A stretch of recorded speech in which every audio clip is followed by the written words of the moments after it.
जय गुरुदेव। जय गुरुदेव। मेरा एक प्रश्न है आपसे। कुछ लोगों के मन में ये भ्रम है कि उन्होंने कभी भगवान को नहीं देखा, इनफैक्ट मैंने भी कभी नहीं देखा। तो इस बारे में हमारे धर्म ग्रंथ क्या कहते हैं, उसमें क्या लिखा हुआ है, कुछ है या कुछ उसके बारे में बताया गया है? जी, ऐसा है कि लोगों के मन में एक कंफ्यूजन है या भ्रम है हाँ, कि भगवान हैं या नहीं हैं, जबकि हम उनका पूजा पाठ करते हैं। हाँ, ये उनका भ्रम है, जबकि वो खुद देखते हैं इस चीज को। अंतर सिर्फ इतना है कि वे लोग इसका अनुभव नहीं प्राप्त कर पाते हैं हाँ, कि भगवान हैं, वे देख रहे हैं, लेकिन वे अनुभव नहीं इसका ले पाते हैं। हमारे धर्म ग्रंथ में या फिर हमारे जो धर्म गुरु हैं या हमारे जो शंकराचार्य हैं, उनके अनुसार भगवान की उपस्थिति को 3 तरीका से बतलाया गया है। अच्छा, हमारे वेद और पुराण में इसका वर्णन है। तो आज हम आपको वो जो 3 तरीका है उसके बारे में हम आपको बतलाएंगे। इसमें जो पहला तरीका है आपका, वह है ऐसे देवता, ऐसे भगवान, ऐसे हमारे इष्ट देव जिनका वर्णन हमारे वेद और पुराण में है और जो साक्षात हैं या फिर जो प्रत्यक्ष हैं। मतलब ऐसे देवता जिनको हम देख सकते हैं, ऐसा नहीं है कि हम देख नहीं सकते हैं। अच्छा, अगर आप देखेंगे तो सबसे पहला देवता बतलाया गया है माँ और पिता को, सही बात है। जो कि हमारे घर में ही रहते हैं।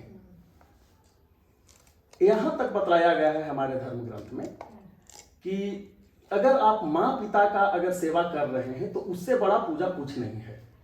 आपको कहीं तीर्थ जाने की आवश्यकता नहीं है। नहीं भी अगर किसी की पूजा पाठ करते हैं किसी का, तो कोई दिक्कत नहीं है। दूसरा उदाहरण अगर आप देखते हैं तो हमारे गुरुदेव हैं, जिनको आप अपना गुरुदेव बना लिए हैं, उनको भी देवता का ही स्थान दिया गया है। हमारे धर्म ग्रंथ में वर्णन है, गुरुर ब्रह्मा गुरुर विष्णु गुरुर्देवो महेश्वर गुरुर साक्षात परम ब्रह्म तस्मै श्री गुरुवे नमः। गुरु का इतना स्थान दिया गया है। तीसरा है हमारे पुरोहित जी हैं, जो आपके घर में पूजा पाठ करवाते हैं, उनका भी वही स्थान प्राप्त है। देखिए, ये जो हम आपको उदाहरण दिए हैं, ये ऐसे हैं जिनसे आप प्रतिदिन बात करते हैं, जिनको अनुभव करते हैं, देख सकते हैं। और भी उदाहरण है जिनसे आप बात नहीं कर सकते हैं पर महसूस कर सकते हैं, जैसे सूर्यदेव, चंद्रदेव, वायुदेव, वरुण देव। तो ऐसे ऐसे बहुत उदाहरण हैं, जैसे जितनी भी श्रेष्ठ नदियां हैं। ठीक है, आप ऐसे समझिए भगवान वे हैं जिनके वजह से आप हैं, आपका अस्तित्व उन्हीं के वजह से है। जैसे अगर जल नहीं है तो आप नहीं रह सकते हैं, सूर्य नहीं है, उनके बिना आप नहीं रह सकते हैं। तो ये ऐसे उदाहरण हैं जो कि ये बतलाता है कि हाँ, हमारे धर्म ग्रंथ में भी वर्णन है और हम अनुभव भी कर सकते हैं, हम देख भी सकते हैं। ये पहला उदाहरण हुआ। क्लियर है या कोई क्वेश्चन नहीं? नहीं, एकदम स्पष्ट है। ये क्लियर है, राइट। अब हम आपको जो दूसरा, हम जैसा कि बोले कि 3 प्रकार बतलाया गया है। दूसरे जो हैं वे देवता हैं जिनका हमारे वेद पुराण धर्म ग्रंथ में वर्णन है, परंतु वे अप्रत्यक्ष हैं। अच्छा, जैसे कि भगवान विष्णु, भगवान शंकर, भगवान गणेश। यहाँ पे एक और प्रश्न आ रहा है। अब इन भगवानों का नाम तो सुना है पर कभी देखा नहीं है, तो क्या फिर कैसे, इसके बारे में क्या कहना चाहते हैं, कैसे देख सकते हैं, या फिर इनका क्या रूप होगा? क्योंकि हमारे मन में तो वही रूप आता है जो हमने सीरियल्स में देखा है या कैलेंडर में देखा या मूर्ति में देखा। इनका क्या रूप है, इनको कैसे हम देख सकते हैं? जी, आप इनको भी देख सकते हैं।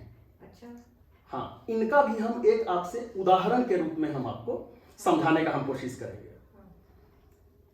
हमारे पास वो क्षमता है, हम जितने लोग भी हैं उनके पास कम से कम इतना क्षमता तो जरूर है कि जो चीज हजारों किलोमीटर दूर है उसको भी आप अनुभव कर सकते हैं, देख सकते हैं। उदाहरण, जैसे आपका जो गांव है, आप क्या कीजिए, आंख बंद कीजिए अपना और गांव के बारे में सोचना शुरू कीजिए।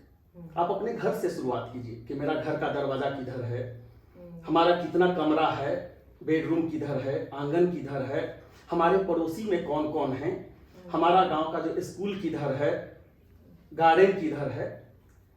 जब अगर आप इसके बारे में सोचेंगे ना तो वो सब आपको पूरा दिखाई देने लगेगा। ठीक है। अब एक चीज और बतलाइए, हम आपसे ऐसा जगह के बारे में अगर बोलते हैं, उदाहरण के लिए जैसे कि कन्याकुमारी के बारे में हम एक उदाहरण ले रहे हैं, ये मानते हुए कि आप कन्याकुमारी नहीं गए हैं कभी। अगर हम आपको बोलेंगे कि आप कन्याकुमारी को इमेजिन कीजिए, देखिए, क्या आप देख पाएंगे? नहीं, वो नहीं हो सकता। आप नहीं देख पाएंगे, जबकि कन्याकुमारी है। हाँ, सही बात। कन्याकुमारी है, लेकिन तो भी आप नहीं देख पा रहे हैं क्योंकि आप पहले वहां पर गए नहीं हैं। अब कन्याकुमारी को अगर आपको देखना है तो उसके लिए क्या करना होगा? पहले कन्याकुमारी जाना है। कन्याकुमारी जाने के लिए आपको जैसे टिकट लेना है, चाहे बस से जाइए, ट्रेन से जाइए, या कैसे भी जाइए, अपना वो आप चुन सकते हैं। तो वहां जाने का जो प्रोसेस है ना, एक बार जब अगर आप वहां पहुंच गए, बाद में क्या होता है, जब भी आप अपना आंख भी बंद करेंगे तो वो कन्याकुमारी दिखलाई देने लगेगा आपको। ठीक है। यहाँ भी वही है। तो यहाँ पर आपका दो प्रश्न था। एक था कि क्या हम भगवान को देख सकते हैं, और अगर देख सकते हैं तो उनका रूप क्या रहेगा। तो रूप के विषय में हमारे धर्म ग्रंथ में बतलाया गया है कि वे निराकार हैं, इनका कोई स्पेसिफिक आकार नहीं है। उनके बारे में बतलाया गया है कि हम उनको जिन रूप में देखते हैं उनका वैसे ही आकार बन जाता है। क्योंकि जब भी हम अगर किसी भगवान को आकार के रूप में अगर हम देखना शुरू करेंगे तो फिर वो भगवान रह ही नहीं जाएंगे, क्योंकि उनका कोई आकार नहीं, इसलिए तो वो भगवान है। ये आपका पहला जो प्रश्न था उसका आंसर है। दूसरा है कि क्या हम भगवान को देख सकते हैं? बिल्कुल देख सकते हैं। जिस तरीका से आप कन्याकुमारी को देख सकते हैं थोड़ा प्रयत्न करने के बाद, उसी तरीका से आप भगवान को भी देख सकते हैं थोड़ा थोड़ा प्रयत्न करने के बाद। पहले क्या होगा, थोड़ा उनमें विश्वास जगाना होगा आपको। फिर अब जैसे उसके लिए आपको क्या करना है, जैसे कि आपको ध्यान लगाना है, साधना करना है, धीरे धीरे समाधि पे जाना है आपको। ये सब अगर आप करेंगे तो आप बिल्कुल देख सकते हैं। वैसे बहुत जगह पे आप देखे होंगे जहां पे लोग कंसंट्रेशन करते हैं, जो ध्यान लगाते हैं, तो वहां पर लोग कैंडल जला देते हैं या अलग अलग तरीके से देखते हैं। कुछ समय के बाद क्या होता है, कैंडल देखते देखते आंख जब आप अपना बंद भी करेंगे तो कैंडल का वो लाइट दिखने लगता है। वो जब धीरे धीरे आपका जो ध्यान है, अगर लेवल बढ़ते जाएगा आपका कंसंट्रेशन का, तो फिर वो हिलना भी शुरू हो जाएगा। आपको जो लाइट का जो फ्लेम है वो आपको हिलने भी लगेगा। कुछ समय के बाद आपको कैंडल भी दिखाई देने लगेगा। और अगर थोड़ा ज्यादा साधना अगर आप करेंगे तो धीरे धीरे आपको वहां का इन्वायरमेंट भी दिखने लगेगा। एक समय ऐसा आएगा कि आप वो देखने लगेंगे जो बाकी लोगों के लिए पॉसिबल नहीं है। ठीक है। तो एक दूसरा तरीका हो गया आपको कि धर्म ग्रंथ में भी उनका वर्णन है, पर वो अप्रत्यक्ष हैं हमारे इन आंखों के लिए, जबकि अप्रत्यक्ष नहीं है। कुछ कुछ अलग तरीका से हम उनको प्रत्यक्ष बना सकते हैं। अब हम कोई यहाँ पर कोई क्वेश्चन? एकदम साफ क्लियर है। अब तीसरा वे देवता हैं जिनका वर्णन ही नहीं है। कोई वेद पुराण धर्म ग्रंथ में उनका उतना वर्णन नहीं है। हाँ, छोटा मोटा अगर कहीं कोई लिख दिया गया है तो हम उसका बात नहीं कर रहे हैं। मेनली अगर वेद और पुराण में अगर आप देखें तो उनका वर्णन नहीं है, पर वे देवता हैं। वो वैसे देवता हैं जिनको हम मान लिए हैं, हम बना दिए हैं उनको देवता। यद भावे तद भवति, हम जैसा सोचते हैं वैसा होता है। तो अगर हम किसी को अगर देवता बना के अगर हम पूजते हैं, ऐसे तो भगवान सर्वत्र हैं, हर जगह पे हैं, तो आपको भी वही फल मिलता है। तो वैसे उदाहरण बहुत सारे हैं। ठीक है। अब जैसे उदाहरण लीजिए, जैसे हर एक गांव में अगर आप जाएंगे ना तो वहां पे कुछ ग्राम देवता रहते हैं। जैसे कुछ दीवार बाबा बोलेंगे, अलग अलग नामों से। अगर जंगल में आप जाते हैं तो बोला जाएगा कि ये जंगल के देवता हैं। तो ये सब वैसे देवता हैं जिनका कहीं वर्णन नहीं है धर्म ग्रंथ में, वेद पुराण में, पर चूंकि हम लोग उनको बना दिए हैं इसीलिए वे भी हमारे देवता हैं, देवता के ही कैटेगरी में हैं। तो यह जो 3 प्रकार जो हम बतलाए हैं, यह मेरा वक्तव्य नहीं है, यह हमारे धर्म ग्रंथ में वर्णन है इसका। और हमारे जो शंकराचार्य हैं, शंकराचार्य का एक कथन है, हमारे जितने भी बहुत सारे धर्म गुरु हैं उनका यह मत है।